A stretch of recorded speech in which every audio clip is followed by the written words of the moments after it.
जी मैं आपसे अर्ज करता हूँ। देखिए जो उसका स्ट्रक्चर है, एक तो वो बना हुआ है, मैं उसके अलावा आपसे अर्ज कर दूँ, जब आपके पास टॉपिक आता है आप उससे पढ़ते हैं, अंडरलाइन करते हैं कीवर्ड्स को, उसके बाद उसके अपने पॉइंट्स बना लिए, तो ये पता लग गया कि आपने अब कहना क्या है। अब है कैसे कहना है, ठीक है।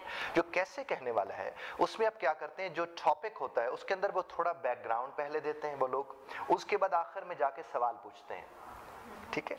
आपने उस सवाल को देखना होता है, बैकग्राउंड सिर्फ समझाने के लिए होता है कि ये हो रहा है, तो उसकी रोशनी में हम ये आपसे पूछ रहे हैं। जब वो सवाल आपके सामने आते हैं तो उसी सवाल को पहले तो आप रीफ्रेज करते हैं इंट्रोडक्शन पार्ट में।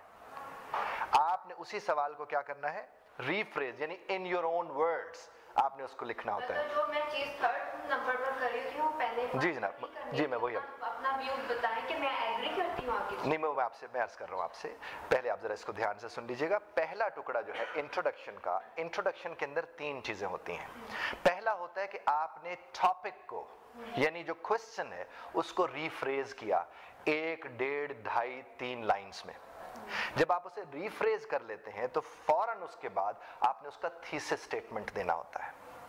जब हम थीसिस मैं आपको अर्ज करता हूं, जब आपने उसका थीसिस स्टेटमेंट देना होता है तो उसके बाद आता है उसकी आउटलाइन वाला, वो ऑप्शनल है, आप देना चाहें या ना देना चाहें, ठीक है। मैं अब आपको इसकी मिसाल देता हूं। मिसाल के तौर पर अगर किसी ने कहा कि बसंत के बहुत ज्यादा फायदे हैं, अब ये तो हो गया बसंत के बहुत ज्यादा फायदे हैं, ये एक फेस्टिवल है जिसको लोग अच्छी तरह से सेलिब्रेट करते हैं, लेकिन पिछले दिनों इसके ऊपर पाबंदी लगा दी गई। ये हो गया बैकग्राउंड।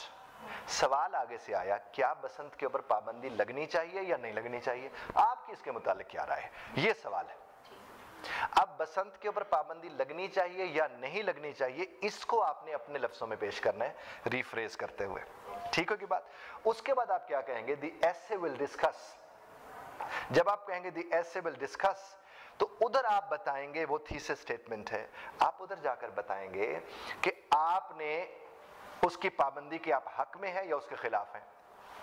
अगर आप कहते हैं दी ऐसे विल डिस्कस और उसके बाद आप कहते हैं कि मेरा ऐसे डिस्कस करेगा कि बसंत की में पाबंदी होनी भी चाहिए और पाबंदी नहीं भी होनी चाहिए, आप कहते हैं मैं दोनों साइड्स को डिस्कस करूंगी, पाबंदी होने या ना होने को, तो ये आपका थीसिस स्टेटमेंट आ गया, वो रिफ्रेज हो गया और यहां पर क्या हुआ, आपका थीसिस स्टेटमेंट है। जो ही आपका थीसिस स्टेटमेंट आ गया, अब आउटलाइन की तरफ ना भी जाए तो काम चल जाएगा।